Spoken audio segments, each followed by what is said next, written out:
Hey, gorgeous. If you are a highly success driven woman, but currently feeling super scattered and like you can't focus or lock in into your next thing, watch this because this is going to be such a paradigm shifting video for you.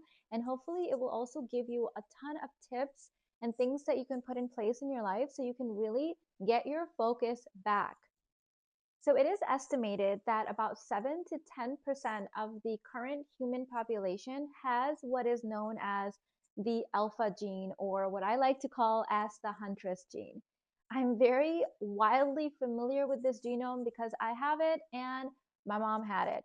And so the thing with the hunter gene or the alpha gene, as you can imagine, is these are the hunters and the alphas that were prominent for most of our human history, and they never evolved out of it. So people like us, we still live, our brain is still wired, and we still live as if we're living in like our hunter gatherer days, except now the world has changed, it's transformed. And so 90% of the population is estimated mutated out of that genome, and they're known as what Tom Hartman calls farmers. So people like us, we are hunters living in a farmer's world. What does this mean? What this means is that our brain and our hormones are not designed to live in the current world. And so we kind of not only feel out of place, but it can lead to a lot of emotional and mental problems. This genome is also known as the alcoholist gene, the cheaters gene, the drug addicts gene. At its best, we are visionaries, we are leaders, we are innovators, we are creatives. We are responsible for the biggest world change, world innovations. But at its worst, it can lead to a lot of mental health problems, lack of focus.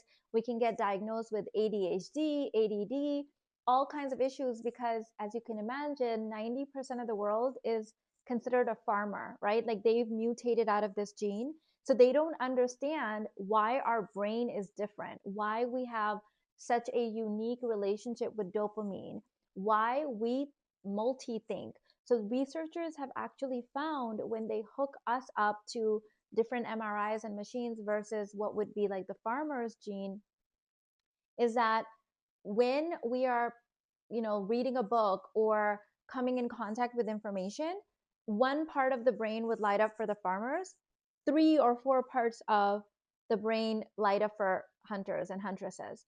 What this means is that we think not in a very non-linear way. There is gifts and shadows to this. We can be very creative, but we can also, at our worst, be very much like what I would call all over the place, scattered. We could be, multitasking, but at the same time, not really making any progress. So every time I talk about hunters versus farmers, I get a ton of questions from people asking, how do I know if I'm a huntress? How do I know if I'm a farmer? The biggest thing is start tuning in and meditating on and journaling on if you have been very driven your entire life. Have there been moments in your life where you have gotten overly obsessed with something? Are you the type of person that when you say you're going to do something, you become obsessed with it? And no matter how much you manifest or how much success you have, there's always more that you want to acquire. This is a big sign that you are a huntress. We have this natural, just drive and ambitious, and we're self motivated and highly self led. This is one of our gifts. We also are very creative in nature, and we think in new ways. And of course, that goes back to multi think, right? So if I read a book, I will put it together with everything else I've thought about, learned about, read about, studied, embodied, and I'll be able to create something completely new that no one's ever thought of or created. And then if I recommend that book to one of my farmer friends and they read it, they're like, what's the big deal with this book? It's because it wasn't the book, it's what my brain did with that information that is very unique. If you actually look at history, some of the best creatives and people that have been long gone, and we still talk about them because they changed society, like the fabric of the universe as we think about it, had the hunter huntress genome. So here's what you need to know. Think of, like, go into a little bit of visualization and think about hunters. Okay. And so think about a group of men going off to hunt. And I'm saying men because back in our hunter gatherer days, women weren't going hunting, right? So this presents a whole other weird situation now. The good news is that women get to hunt now. Like, we have rights and we can have our jobs and careers, which I love because I am definitely a huntress of a huntress, right? And my mom was also a big huntress.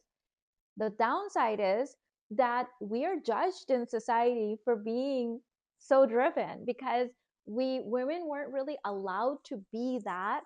And so this is new for people to accept that we have this genome. I've actually even heard of at least one person talking about that this gene skips women because only men used to be hunters. No, women weren't allowed to be hunters.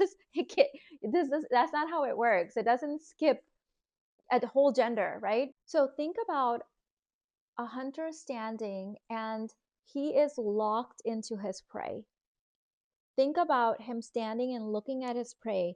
And the way it would work is a group of men, alpha men, would go out to hunt and they would have to stalk this prey for hours, if not days. And one wrong move meant that either the prey would get away and the entire tribe would die of like hunger, or they could get killed. There was threats, right? The prey could attack them, neighboring tribes could attack them. So this wasn't like a situation to be distracted. This was a situation to be locked in on your prey. This is the same mechanism that when you have a goal that you are super focused in, you become obsessed. Okay, I saw my mom this way her entire life. She would become obsessed about something, even when people told her she couldn't do it, even if she had no current skill sets that would prove that she could do this thing. She would get obsessed with obtaining the knowledge and the skills and make that thing happen, and she would make it happen. And there was nothing that could stop her. Okay. So I am the same way when I get obsessed about something. I mean, my friends and family joke around, like, get out of Mina's way when she's obsessed. Like, when I want to learn something, I will get like the PhD version is that. There's no like half assing anything for me. Now, think about, go back to your visualization and think about when you are focused on the prey, but something happens and the prey becomes fuzzy. You can't quite see the prey.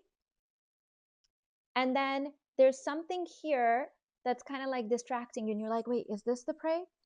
And then there's something here that's like, hey, look over here. And you're looking over there and you're like, wait, is this the prey? And then there's something behind you. Meanwhile, your multi-thinking brain is firing. What happens now? So I really want you to sit with this visualization because not only do huntresses live in a farmer's world, we are now living in a world with massive amounts of distraction, especially social media, what's happening in the world right now. And so, what I'm noticing is a lot of huntresses that had the ability to lock in, get focused, become obsessed about something, feel more and more scattered. And they're walking around thinking, am I losing my edge? Like, what is going on? Why? Before I could lock in, get focused, get the results that I wanted, and now it seems like you've got too many things that you want to focus on. You want this, but you also want this, but then you're doing this, but then you're studying this. What's happening is because there's so many things pulling on your energy, huntresses are also more likely to have shiny object syndrome if they are not locked into that one thing, that one prey, that one focus, that one goal that they're working on. It can throw your brain completely off and you feel fuzzy. You're still driven, you're still motivated. You wake up every day excited to do the thing, except you keep not knowing what the thing is. And so there's all these like false lovers that show up as maybe it's this thing, maybe I'm studying this. Okay, no, I'll do this. And what it creates is this tendency to burn shit down and then rebuild it. And then, no, that's not it. And then that person's doing that. And let me do that. And so let's talk about what to do and the solutions if this is happening to you.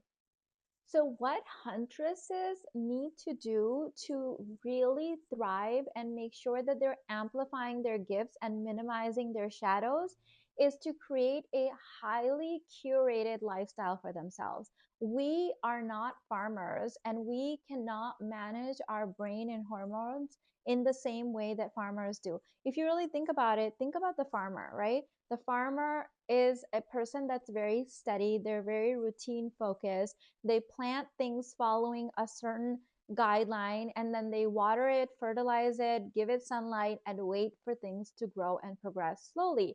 They have a steady, robust, sort of grounded way of doing things versus huntresses, we work differently. Now, keep in mind, as with any genomes or anything in evolution, there is gradients and there is like a spectrum that everything falls into.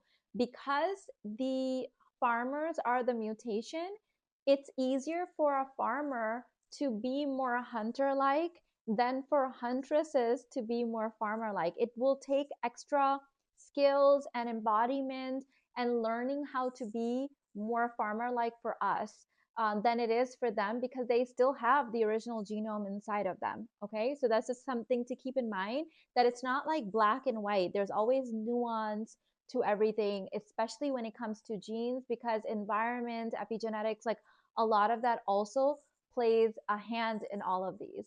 Now, how to succeed as a huntress living in a farmer's world is we need to create a highly curated life experience. So I've talked about this before, that in order to have such a beautiful, big manifested life, I keep my life fairly simple, which means that when I'm focused on my goal, I remove as many distractions as I humanly can so that my life feels like most of my energy and my focus are placed on the most important things. Because remember, the more distractions there are pulling on my energy, the more my brain will lose focus. And when we lose focus, we become so much more scattered than the average like farmer would be, right? Like their scattered looks very different than our scattered.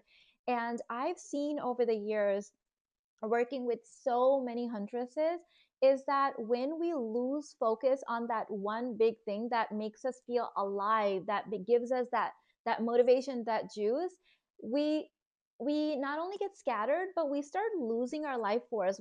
We have all this energy, but we're trying to spread it out in so many different directions. In the most extreme cases, I've also seen people start to have almost like depressive type signals, like they don't feel alive every single day. They feel like something's missing. They're doing all of this efforting, but they're not seeing the results because their efforts are kind of like spread across all of these different things versus having that laser sharp focus. So what I'm saying is, as huntresses, we need the ability to lock in and remove distractions so much more than the average farmer, because they are not designed to be as scattered brain as we can be.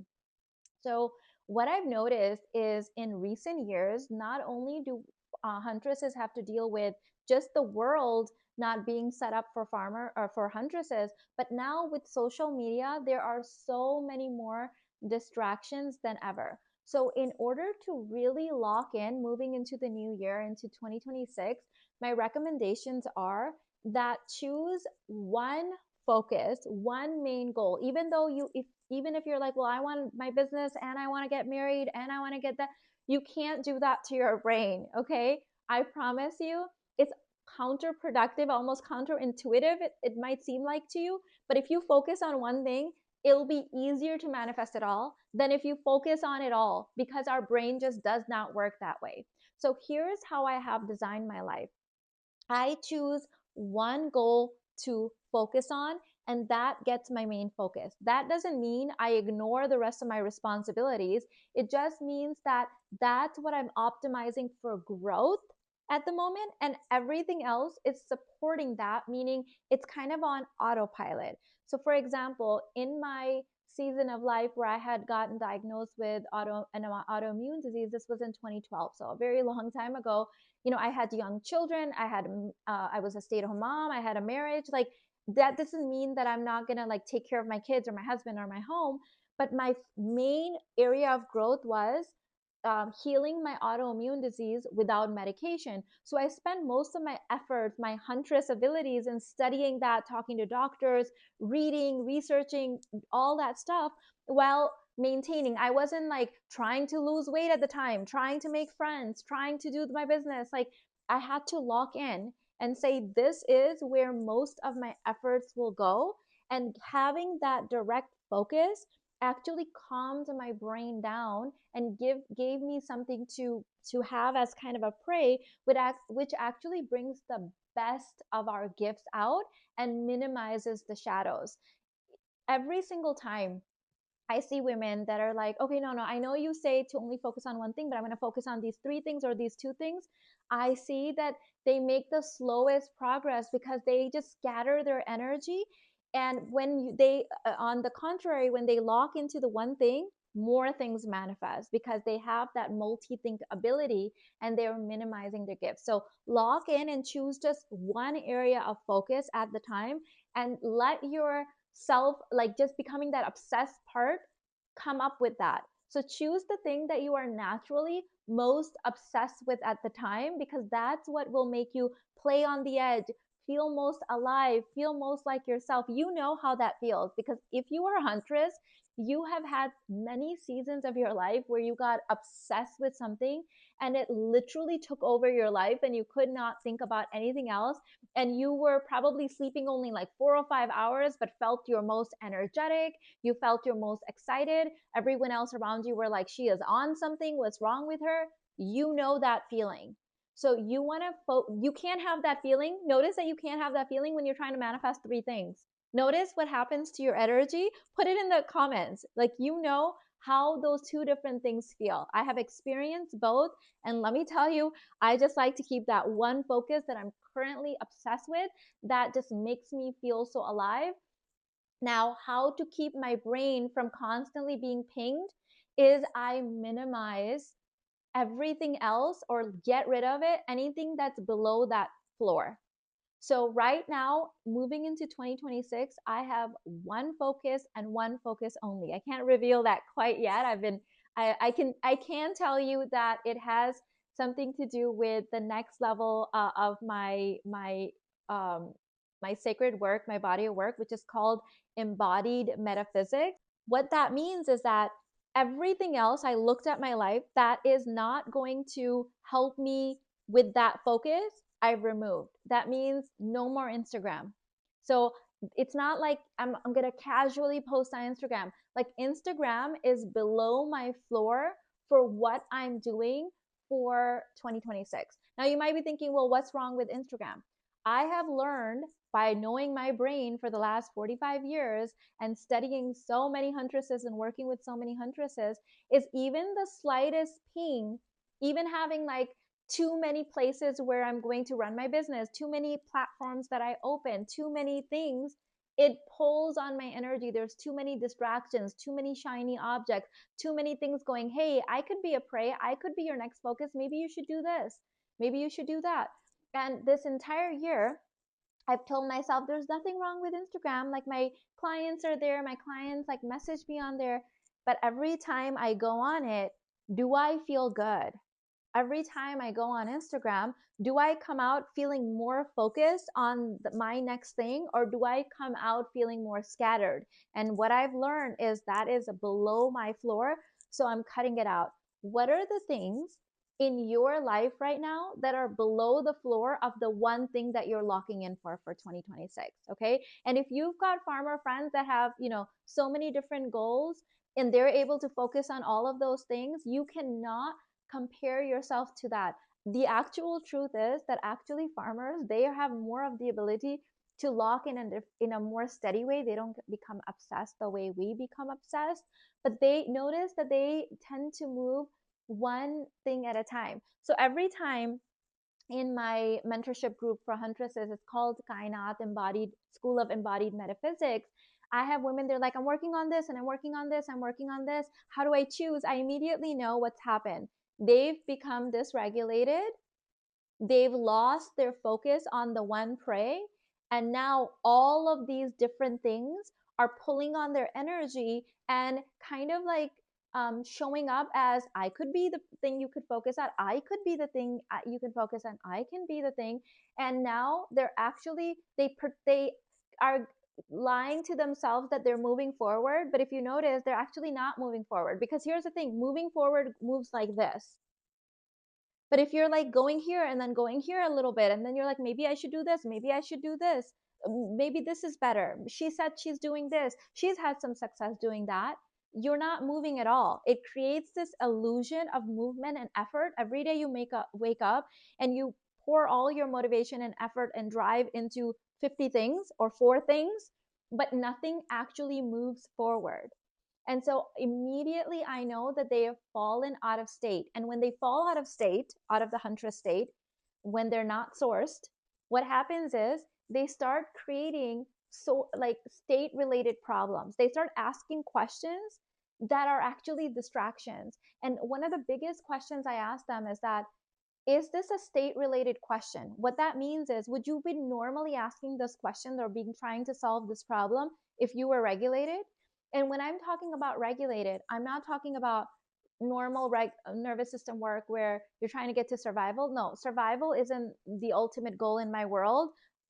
Abundance is, right? Like overflow is. And so we're already starting at survive. Like that's the floor. Like we're not trying to get to survival. We're already standing on top of that.